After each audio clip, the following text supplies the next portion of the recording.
Welcome, guys, to another episode of the Christian Buddy Podcast. I'm here with Angus. How's your day going? Amazing, mate. Amazing. How's your been? Pretty cruisy at the moment. I thought I'd just jump straight into the show, and I want to ask you the question: how would how would your friends describe you in one word? What's the first word that would come to your mind? Enthusiastic would be the word that had come to mind. I'm definitely the boy in the group that leads by the charge and is the team leader and is enthusiastic about everything. And definitely am not quiet about the things I believe in. So yeah, I would definitely say enthusiastic. Sum it up in one word, and there's a heap of other synonyms you could use: vivacious, stuff like that. And boisterous even. But yeah, I think enthusiastic's the best word to just how I would be described, should say. No worries. That's awesome. And I noticed a few Star Wars posters in the background. Oh yeah.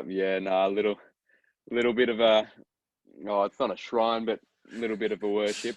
I love my film and love my TV and that sort of stuff. I try and keep in touch with all the media and stuff like that. So they're up there, and it's just it's one part of all my things that I try and do and end up doing. Oh, very nice. No, that's awesome. And which was your favorite episode? Is it? Because I know it'd be tough. It's tough to say not to say Empire episode 5. It's very good. It's a classic. But Return of the Jedi episode 6. It's got everything. It's got good fights. It's got love. It's got comedy. It's got it all, and it concludes the series. So I reckon episode 6 my favourite, but closely episode 5. Because I've got this feeling that they're almost destroying the franchise. They're trying to reboot the franchise and make a bit of money off it. Wholeheartedly. It's a kind of a disrespect to the legacy in a way. So as soon as Disney bought the company, I was a bit worried. And the first one that they made, The Force Awakens, episode 7, although it was a rehash of the past couple of movies, it was actually a good film, and you could sit down, you could see the story, and you could see where it was going. But episode 8 just completely got off the rails. The change of the director in Disney's mind, and the clash with the Lucas film and stuff like that, I think is where it's got off track, and they've just had to make up for themselves in episode 9. So I do reckon that it was ruined. Right, ruined. Wow. All right. Do you have any favorite movies that come to mind? The first thing that come to mind is a recent film, and it did cause a lot of controversy. But Joker was it was 2019 film, I think, from memory. Yeah. And it was Joaquin Phoenix, and it was this exploration into mental illness and stuff like that. And I really, really liked how they did it. And because I'm a bit of a superhero fan, and the Joker's a really good character, and it's got such a diverse background. If you look at the heritage of the character, it's so unanimous. Oh, not unanimous. Sorry, it's just so murky. And to put a movie to that name and to have it so eerie and the soundtrack just working perfectly with it, and Joker would definitely comes to mind as a favorite film. And then the classics, a lot of classics, The Godfather, stuff like that. They just spring to mind, and I love that sort of film. Old Hitchcock is a personal favorite as well. Psycho, The Birds, right. Love that sort of stuff. Yeah, right. I've kind of always been a fan of The Matrix, and I'm always kind of fascinated with the mind consciousness, and I appreciate how The Matrix portrays this crazy out of body, if you will, like experience. Yeah. So sure. That's I mean, but with the joke, I mean, I watched that. I went to the cinemas and watched that. Yeah, it's pretty dark. It's a pretty dark movie. Yeah, definitely. Yeah. And you're into a bit of improv as well. Yeah, no, a little bit of improv. I've done I've done a little bit of improv here and there, and a little bit of stand up here and there, and written some stuff, and try to make a laugh out of a lot of things. Sometimes it doesn't work, but sometimes it does. But yeah, no, I love being the bloke that can make someone laugh. I thought I'd kind of change it up a little bit, and I've never really done this on the podcast, but I've got an improv generator. Oh no. Bear with me for a second. I'm just Sure pulling it thing. up. So how does it sound this? So if I give you a few scenarios, we just go off the cuff, and maybe I do one, you do one, and we'll see how it goes. Sure thing. All right. I'll just share my screen. All right. So is that come up on your side there? Yep, got it perfectly. Yep. All right, easy. So I'm guessing I just click on these like scenario, and then it comes up with something here. Do you kind of get the idea? Yeah. I can definitely try. All right. I've never done something like this before. All How right. about you go first so I can get the gist of it? All right, I'll go first. So Righto. I'll click out these buttons here, and I'm just going to follow whatever the description is. So scenario, okay, buying contraceptives, emotions, calm, environment, wax museum, genre, film, slasher movie, lines, I have a better idea. All right, so I'm just going to try and put all this into one idea now.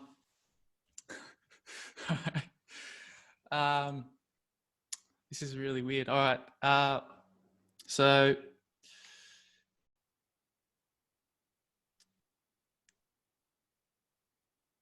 all right, so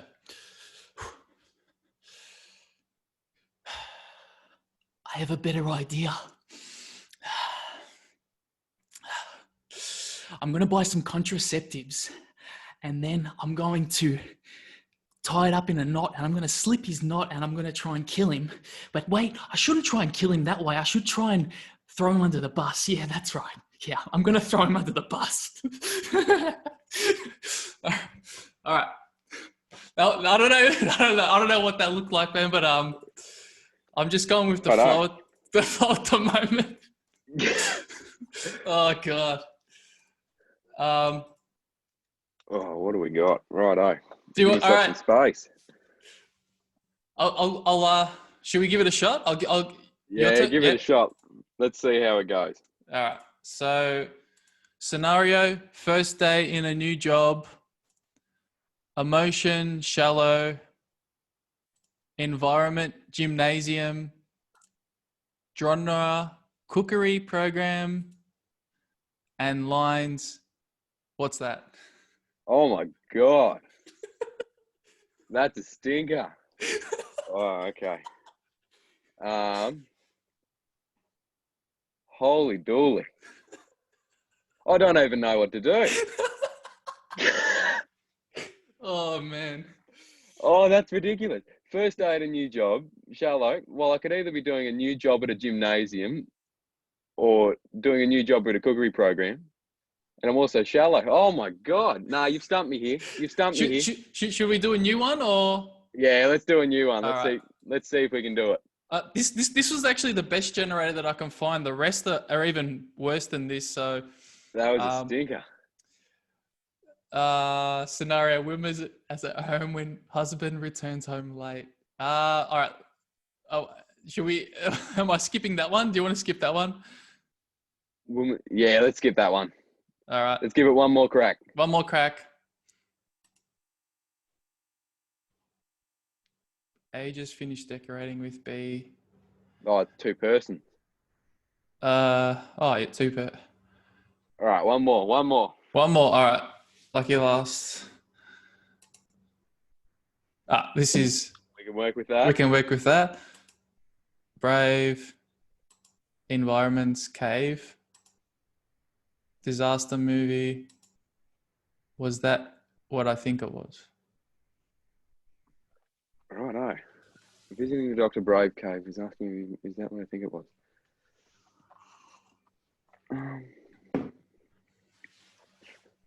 Okay. I tell you what, after the tsunami, it's just such bedlam. I mean, the doctors are in caves, the hospitals are in houses. It's ridiculous, and I've got to act brave. It's the family. I've got to be up there. I've got to be strong. I've got to be powerful. But I've got a lump on my breast, and I really need to get it checked. But I need to be brave. I need to be strong. Breathe, breathe, breathe. Was that what I think it was? What is that? Another person? A woman? Wow. People survived? That's all I got.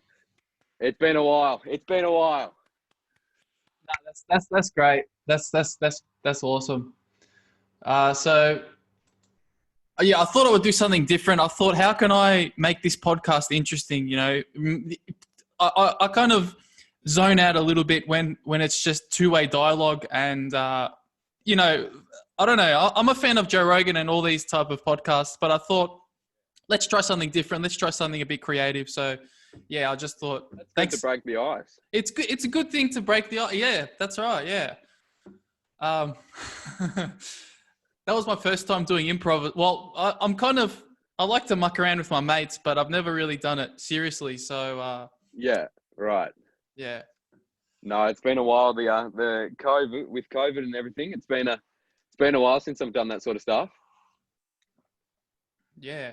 It really gets you out of your shell as well, I guess. I feel Oh, it really does. It really does. And I find that it's definitely a niche sort of entertainment, but the people who the people like to hate on it is the people that can't really do it and can't open their mind up to it. And I think that's the stuff like that. It's not an exercise to show how good you are at something. It really is to break the ice and to get a feel of what the other person's like and stuff like that. So I really think that's was a good thing to do.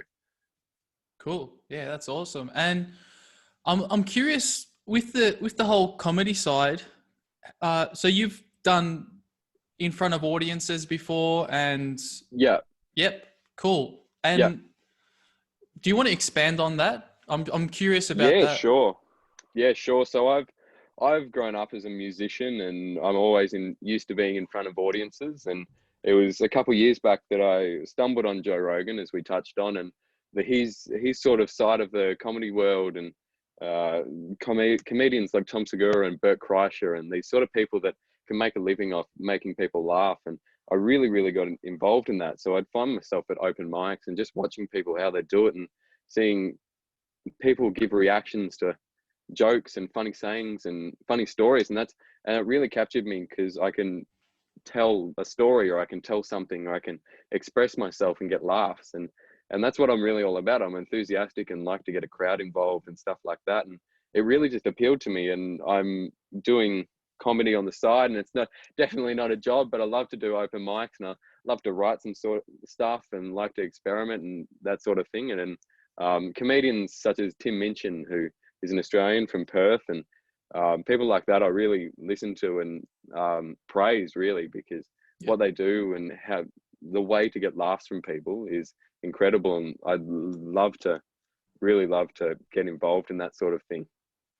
Yeah, actually, the main types of jokes I've been around are a lot of dad jokes. So I think my comedy game is not at your level, but you know, I'm working at it at the moment. You know, so it's pretty, yeah.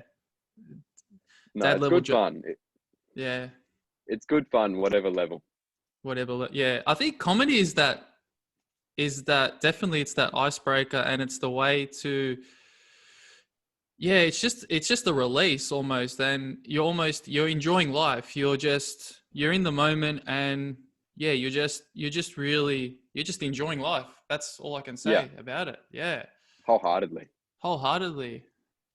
And when you share it with friends and family, it's a beautiful thing to see.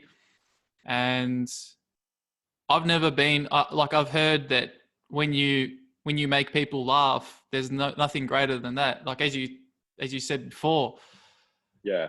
Uh, so I've thought about doing it, but how would you write content? I guess do you have a process you go through, or Yeah. So what I do is I think of it, if I don't have a story, I think of a story or something funny as a base, as a key sort of idea. So it's the same as writing a song, really.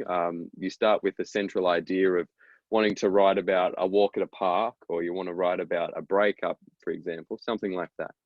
And then you spur from the idea of, well, what in relation to that idea is, in the comedy aspect, funny? What could be deemed as funny? And you brainstorm topics. I brainstorm topics and I write them all down, and then I try and forge a story, and not with timing, not with language, and I just write a story. And I envision this all happening, and I write funny things, and I write a full story on a Word document, and then I step back and I read it and I read it and I read it, and I go, okay, well, let's shorten it. Let's get really precise, and then let's get timing down. So is there fluff here? Is there fluff there? And it's really just getting a big overall story and refining, because you are going to have points of genius whilst you're writing it. It's not going to all come out at once. yeah. So it's really working it, and refining it and refining it and refining it, because you don't want to be fluffing around with a 10-minute set, with people that are waiting for the punchline. You want to say you want to say something that's going to make sense and then make them laugh. So people struggle with writing comedy in the sense that it has to be funny. Well, I wholeheartedly agree, and definitely agree with that. But it's also so many other things. It's language, it's timing, it's body language, it's facial expressions, it's volume. And that's all things that you work out in front of a crowd. I would personally, if I was going to write my first sort of stuff and want to perform at an open mic, I would think of a story that is funny to me, not that would be funny to the audience, funny to me, and write about it in my style, and then rehearse it, and cut down the fluff, and then just do it in front of an audience. It's not going to be great the first time. It's not going to be great the second time, but you're going to get responses from the audience. If you wanted to laugh at this line, you didn't. Well, you've got to go back and change that. If you've got to laugh at this point with these couple of words, so using alliteration here or emphasizing these words gets laughs and blah, blah, blah, blah, blah. So it's really useful to write something and then refine it through the use of the crowd.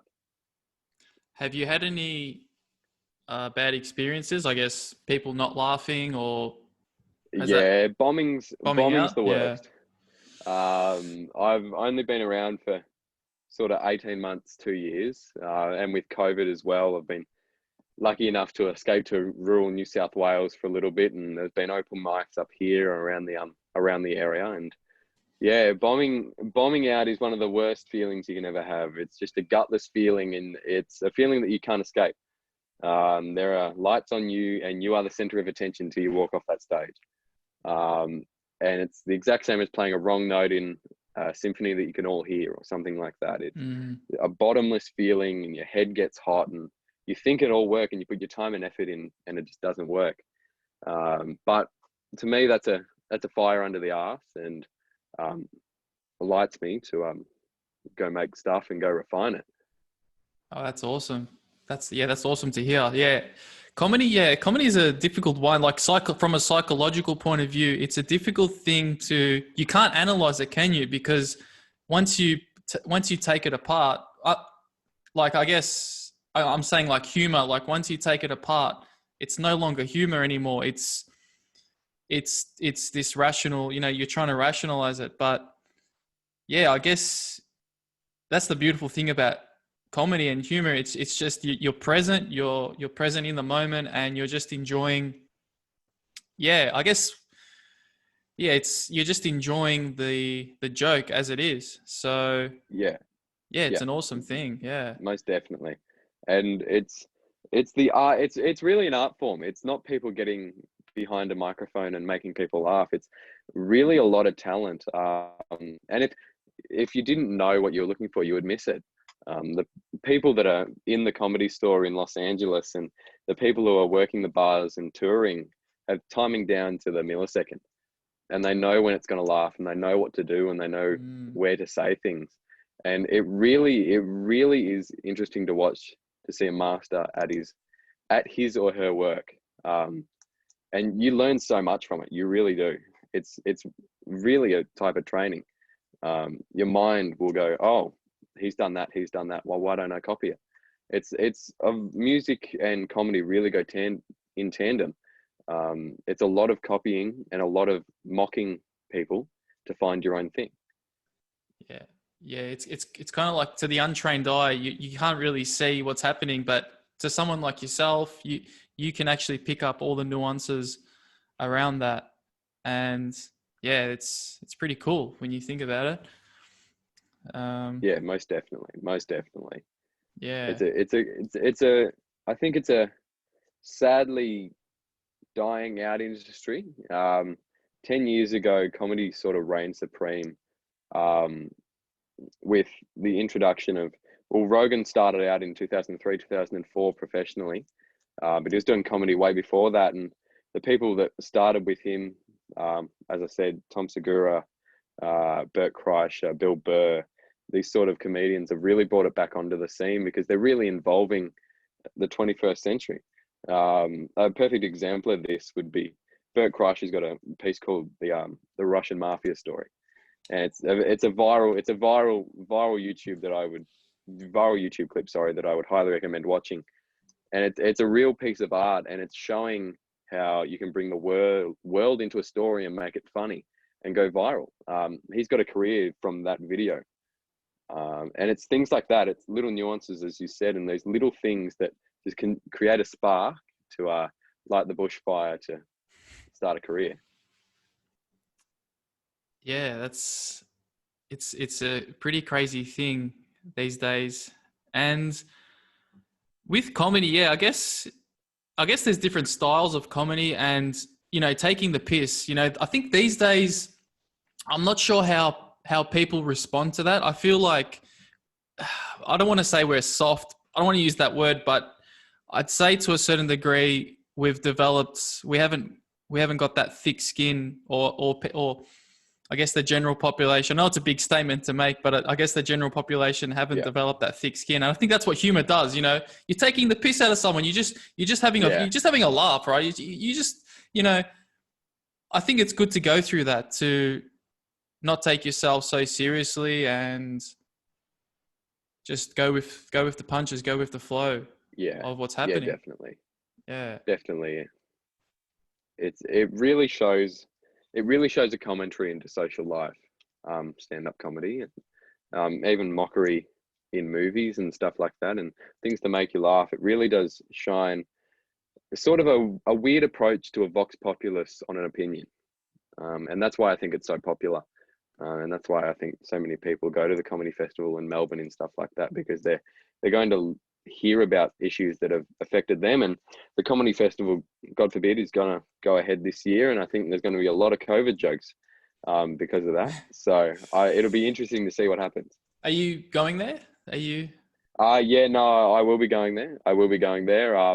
With uni, I'm studying a breadth subject. I'm currently doing a music degree in Melbourne, starting this year, and my breadth subject is stand-up comedy. So I'm going to be learning about how to write it for screen, and learning how to write it and the history of it. And I'm very lucky in the sense that there is a chance that I'll get a little spot somewhere in a dingy club for the comedy festival. So fingers crossed. But no, I'm always at the gala and always at the great debate, and hopefully those things go ahead this year. Yeah, right. Yeah. And yeah, I guess, you got to start somewhere. I guess you're getting your foot in the door, I guess, there at that point.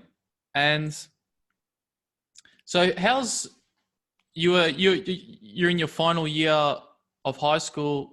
So how was that being with coronavirus? It would have changed the whole game, no doubt. It's changed the world. So yeah. So I was in boarding school in year 12, and I went to boarding school in Melbourne at Melbourne Grammar. So it was a really, really prestigious school, and we were looking forward to a great 2020. the band of boys were really together, and we were all one. And the first couple of months were really good. We were all having great fun, and spirits were really high going into the first sort of round of SACs, they're called, which are mini exams for the VCE that count towards your study score in a minimal margin. And then, yeah, I can remember talking to my my girlfriend at the time, and she said, this coronavirus thing, it's in the media a bit. And that was about late February. And little did we know, 6 weeks later, we'd be plunged into lockdown nationwide. Yeah. So we thought that the first lockdown would be the end of it. I escaped the border closure and got back to home in regional New South Wales, and didn't have to self-isolate, which was good. And just like we're doing now, I had Zoom classes for 6 weeks and had exams and tests and assignments all through Zoom. And it really took a strain on even the strongest mental health. It's sad that a lot of younger people in Melbourne, especially with the second lockdown, which I'll touch on later, committed suicide. It really got to them, and it was completely normal for the time. We were so close, and we were so eager to finish our final school year. And I don't want to sound like I'm a brat or anything, and there's definitely bigger things happening in the world, but at the time it did feel like it was reaped away from us.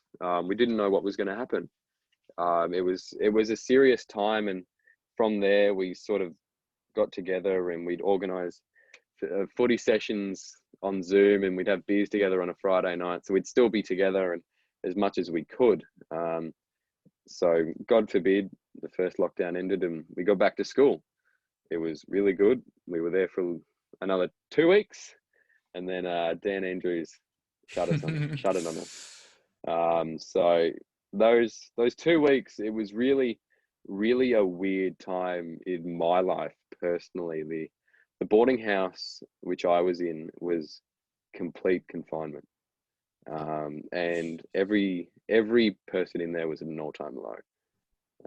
It was right in the time where work was starting to really ramp up in year 12. You're finishing your first unit 3, and there's tests and there's SACs and it's all happening. And the boarding house really, you were either in your room or hanging out in the kitchen socially distant, or you're at school with a mask on. There was no going to exercise, there was no going to kick the football, there was no going to play pool with your mates in the playrooms. It was, you were in your room, or you were socially distant, or you were at school. And it really took a toll on, as I said, mental health and spiritual well-being. You really being alone for that point of time, and that amount of time, it really opened me up to a whole new world of teaching myself how to relax and how to stop panic attacks. And I really got into meditation and just calming myself and getting eager for the next day, but also learning how to sleep and breathe properly. So those 2 weeks, I can distinctly remember it was midnight one night, and our boarding master was walking around trying to wrangle all the kids that weren't in bed, and he had bags under his eyes, and the worst he'd ever looked, and we'd have all bags under our eyes and sleep deprived. And the next day we turn on the TV and there's 900 cases, 700, 800, 900 cases. So it was a really distinct moment in the sense that we all got sat down who was in the boarding house, and they said, you have 24 hours to get home. It is out of our control now. You just click the screen and go. And I was very unlucky in the sense that I had to self-isolate. And both my parents have very social jobs, a vet and a stock agent here. Yep. And they're both in contact with people, and I had to be locked in my own section of the house for 14 days, which was, again, a very, very big toll on myself. And really expanded my horizons on spirituality and well-being, and learning how to be one with myself and sleeping properly and all that. And we're back to Zoom. Yeah. But yeah, the trademark year 12 events and things like that we didn't get, and the social aspect of year 12 we didn't get. And it really, I don't know any different, so I can't complain. That was my year 12. I know people from outside of my year are saying, oh, I feel so sorry for you, but it is what it is, and I made the most of it. And although it was very tough mentally and physically and spiritually, we got through it. Yeah, it's definitely a traumatic time, and yeah, my heart goes out to yourself and a lot of other people who have been through such a traumatic experience. And you mentioned about meditation and spiritual growth, and the one thing that comes to my mind is that I consider myself quite I'm kind of drawn to that aspect of life, this spiritual side of things. And yeah, I guess the mind can either be your best friend or your worst enemy. And if you're around your mind, if you're around your mind for so long, then yeah, you start to, I guess, yeah, you start to go mad in a sense, because your normal life is, you've got hobbies, you've got things, you got things on the go, always doing something. And then when that's shut down and you're just forced to deal with, yeah, your mind, and then it's a crazy time. It's a crazy experience. Yeah. I want to bring it back to meditation, because you touched on that before. And I'm a deep believer that meditation is for, is for sharpening your mind and sharpening your soul. Because I play a bit of competitive tennis, and I know myself, tennis is a mental game. And if I'm at my 100% mental best, then I know I can play better. So yeah, wholeheartedly. yeah, I'm very much the same. I found myself being able to study more efficiently and being able to focus in classes when I'd sit down for 15 minutes. I'm very lucky in the sense that I was around that sort of stuff from a very young age. My grandparents on my mother's side are both very, very spiritual and meditative people, and have written books about it. And wow. he beat cancer through meditation. And Ian and Ruth Gawler are their names. And they've What's the book really, called? really. The book is called Blue Sky Mind, is one of them. Ian Gawler is his name. Blue Sky Mind's one of his newest ones, but there's an autobiography and all that sort of thing. And they've just released an app called Alleviate, which is a really good app in the sense that they've published it global, and it really focuses on mental strain. So they've got meditations for rapid anxiety decrease and can't sleep and things like that. And it was things like that that really opened me up to it. And I found myself not needing the app after a while, because I knew what to do. When I'd find myself struggling for an assignment, I'd sit back in my chair and just breathe for 15 minutes, and I knew what to do, and then I'd be good to go. I really do believe that the mind, as you said, best and worst enemy. Yeah. It really is. And it really can be an advantage to you if you want to get him above people. But it also could decrease your chances of succeeding. Do you want to touch on this word anxiety? I feel like it's gained popularity in the last 10 to 15 years. I've never quite understood the full extent to what is anxiety, right? Is it a mental disturbance, or is it, what's your definition? How would you define your version of anxiety? So my definition of anxiety would probably just be not overly paranoid, but definitely overcautious of something that could cause a domino effect. And that's in my case. I'm always anxious about things and overthinking things. For me, overthinking and anxiety go hand in hand. I really find myself getting anxious and worried about things that could happen or won't happen, instead of the things that will and should. And and people call that pessimistic, and I definitely agree. And I'm very disregarded in that sense, that I definitely look on that side of life and I take my anxious thoughts and let them influence me. And it wasn't until I found meditation and stuff like that, anxiety and things like that, that aren't can't even talk, in the media, things like that. And it's very different for every person. And for a doctor to write about anxiety, it's great. And it really would help someone, and probably helps a lot of people. But I think you'd have a different version to me, and the person next to me would, and my family would, and your family would, and we'll all experience it. And it's a matter if your brain can cope with it, or it either depends on it or needs it, which I know a lot of people are like that, crave the demand of things and need to be under pressure, or the exact opposite. Yeah. I want to touch into the sporting world, and I see from the tennis world, I see a person like Rafael Nadal. You see such a champion. I'm not sure if it's anxious or it's perfectionism. I think they kind of interlink together.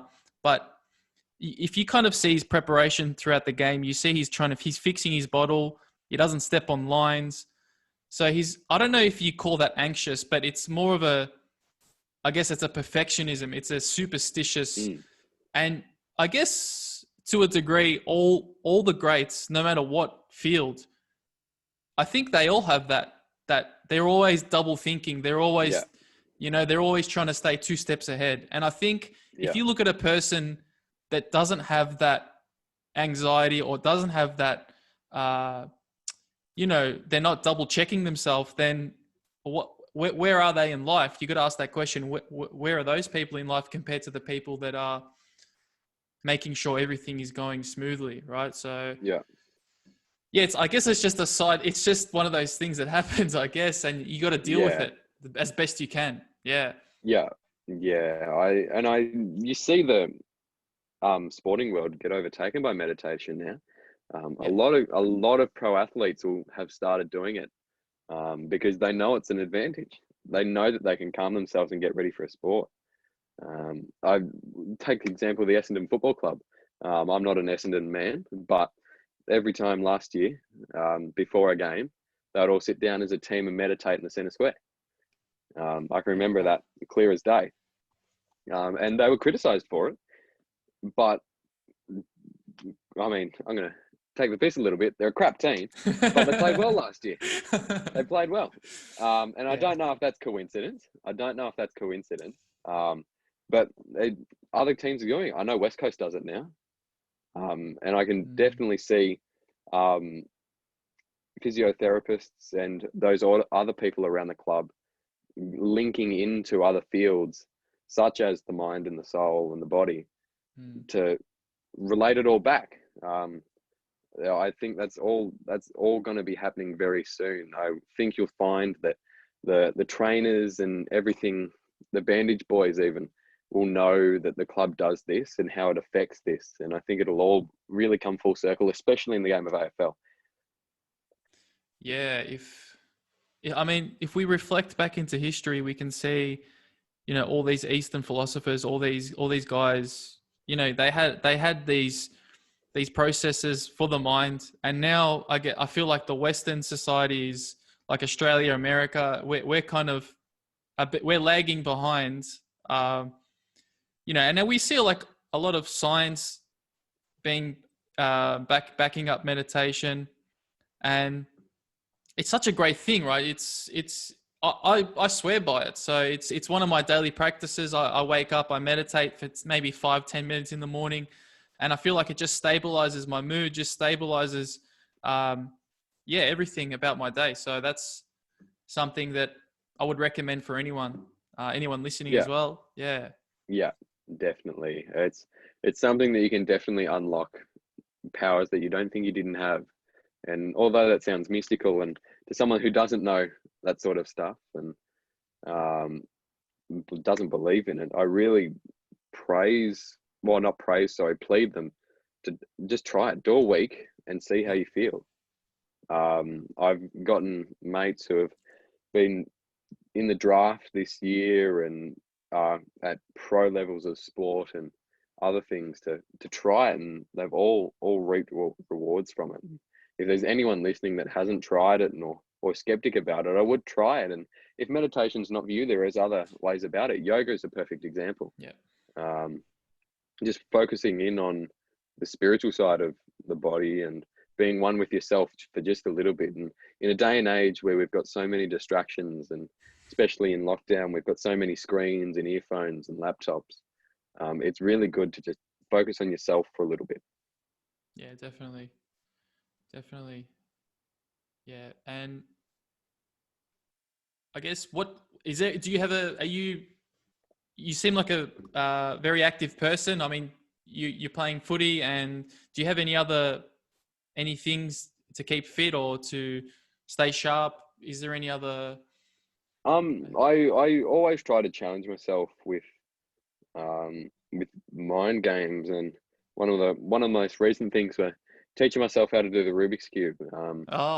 That was a thing of mine that I've wanted to do, and I've been wanting to do it for a while, and been teaching my brain how to do it, and I've got it down to about a minute now, and I just want to get it down there, and I've been enjoying that and really teaching myself algorithms and memorizing patterns and stuff like that. And then on the physical aspect, I'm not the biggest physical person. I have just only started to try to get in shape after both lockdowns. I put a little bit of weight on, and I've always had a little bit of a tummy.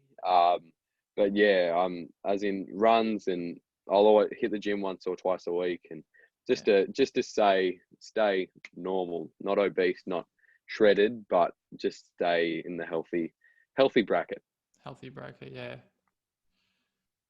Yeah, that's awesome. Yeah, it's definitely, I think it goes hand in hand, the mind and the body.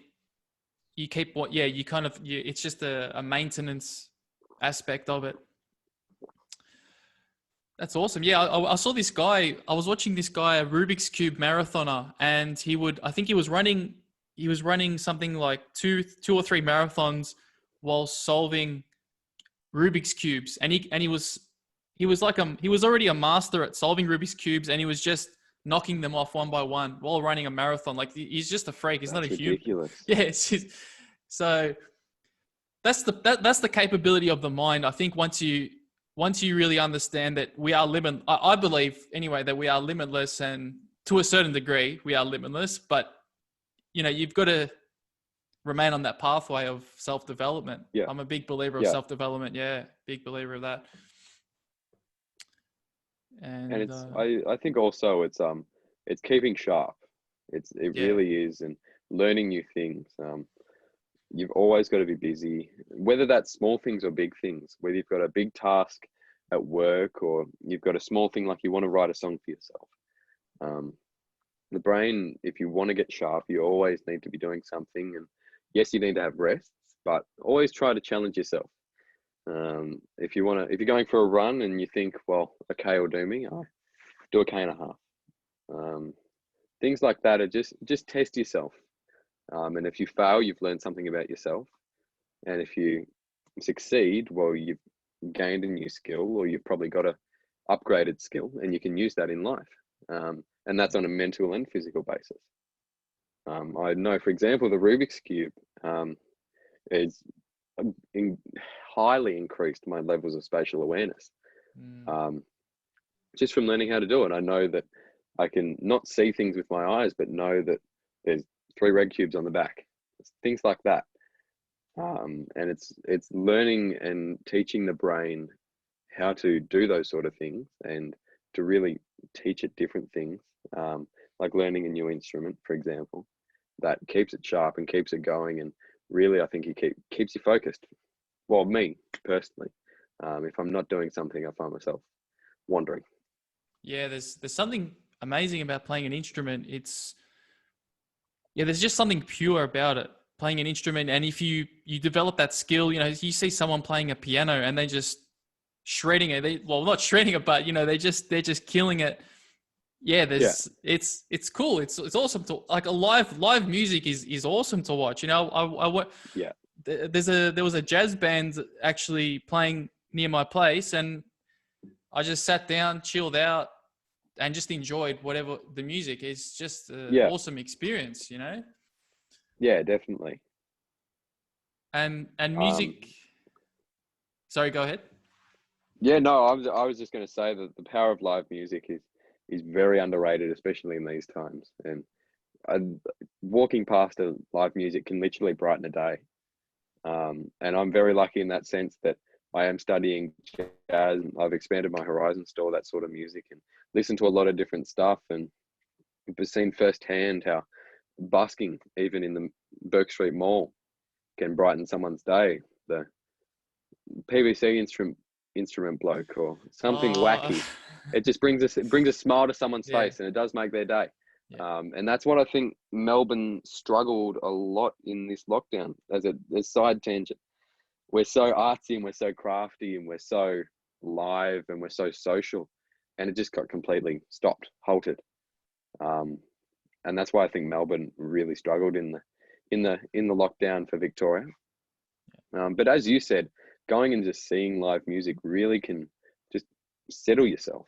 It's yeah, it's a really just a reset, especially with that sort of music, jazz. It's not everyone's cup of tea. It really isn't. But music that you don't have to think about. You don't have to think about meaning of the lyrics. You don't know where the melody's going. You don't know who's going to take a solo. It's things like that that really, really are good for the mind.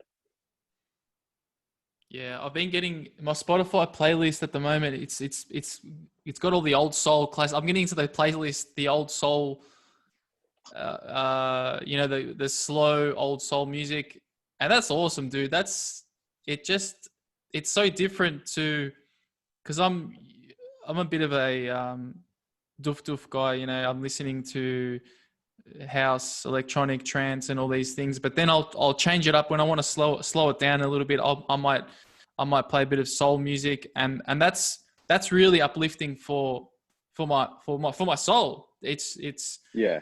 yeah, it's just such a Um, contrast. Yeah. yeah, the power of music, I'm telling you. It's crazy how you can see a DJ light up a room with 500, 1,000 people with just bass and hi-hat and snare and just a basic melody under it. And then you go 5Ks across town to a dance hall and there's people dancing to jazz. It really is the power of music, and it does shape lives and does shape livelihoods. Yeah. I'm really, really hoping to get into that scene. I'm doing DJing at the moment and have been for a while, and I'm hoping gigs come my way for the jazz aspect of things. And I really just believe that you have a passion in life, and the mind knows what it is. Of course, you're going to hit bumps on the road, and you're going to hit curves and different waypoints and different doors. But you've always got to follow your heart, and you always got to follow your passion. Um, I have been told multiple times by people that life is short. Um, so make the most out of it. Be yourself. Be self-centered, and live like you're only going to live once. Because as far as we know, we do. Yeah, that's it. Yeah. And I guess how can we make the world a better place, right? I'm trying to help. I Yep. guess you, as we mentioned, you know, you were donating blood, and I think if you do small things throughout the day to help society, to help the community, I think, yeah, man, it's about giving back. You know, sometimes we get stuck in the ego. Sometimes we get stuck in, oh, me. I want to do something, you know, but sometimes it's good to reverse that. And what can I do for this person? How can I help this person? I think that's such a good mindset to be in, Yeah. especially the times we're in now at the moment. And to add on that, those times, I think these tough times that we've been through has actually strengthened the community, even if we don't know it. There's that saying, there's that idea that if a team goes through a hard time, they kind of bond and grow together. I think Melbourne, Yeah. in a sense, has bonded subconsciously, and we've Yeah. kind of grew together, Yeah. through social media. Everyone's, whether we like to know it or not, I think we have. And yeah, I mean, in the next 1 or 2 years, I can see us, definitely out of this coronavirus and Yeah. into, more positive times. Yeah. Yeah. No, we've just got to hope that people get this vaccine. Yeah. Are you There's big a on lot of, what's your idea? Are you skeptical about the vaccine or? I am so eager to get this vaccine. Okay. I will be with bells on to go get it. And there's reasoning behind that. And I've had multiple conversations with people my age and my parents' age and then my grandparents' age. And the underlying basis of the people, adulthood and 30, 40 upwards is, well, I'm just going to let some people get it and then we'll see. I'm just a bit skeptical. It was a bit quick for me. And that's their argument. And that's completely fair. And I'm not going to tell anyone to change their argument. But it's like mask wearing. It really is. You're not doing it for yourself. You're doing it for the people around you. And the people my age haven't lived their lives. The people under me, the 15, the 16-year-olds, I'm currently 18. We want to have a normal, quote unquote, normal experience, if that makes sense. I'm a musician. I can't do what I love until herd immunity takes place. I'm very much in the sense that I will be getting it, and I'm not going to force anyone to get it, and I'm not going to share my opinions on Facebook and spread it to the medias and go crazy about it. I just want to go live my life. I was supposed to go to New York this year. I was supposed to do an internship over there and really just live the life of music and see where I can get up to in that sort of area. And it really has taken a toll on me and made me look at life a different way. And that's why I'm going to be getting it with bells on, as I said. Yeah, that's awesome to hear. That's really awesome to hear, because we just want to get back to, I guess we just want to get back to normality, some sense of normality at this stage. Yeah. Yeah, I think it'll be COVID normal for a while. I think the socially distant concerts at the Sydney Myer Music Bowl will stay for a little bit. And I think the masks will be here for a little bit longer as well. Yeah. But I think we should be seeing results by September, I do think. Yeah, September. Because the Pfizer vaccines are getting rolled out late February to the healthcare workers and the elderly. So if all goes to plan, we should be getting it late July, early August as a population. The first batches, that is. And it's only positives. The people that get vaccines, they act as buffers. The herd immunity acts very good in the sense that not everyone needs to get it. I think the number's like 95%, and then the rest act like buffers. And that's a lot of people, don't get me wrong. But if vaccines can work in tandem with social distancing and hand washing and masks, it won't eradicate it. I don't think it will be eradicated. However, it is going to bring us back to a normal. And I think it's going to just become a new flu shot. I really do. Yeah. Sad. It is sad. It is sad. But there is people that are the best in their field working on it, and I've got full faith in them. Yeah, I mean, Australia have handled it in comparison to the rest of the world. We have handled it very well. So yeah, I guess people always knock Dan Andrews and give him a hard time, but he's kind of stepped up in that regard. And yeah, we're going to see some sort of normality in the near future. So Yeah, it's awesome. So. It's definitely awesome. Cool. The fingers are crossed. All right, Angus. I might end the show here. All good.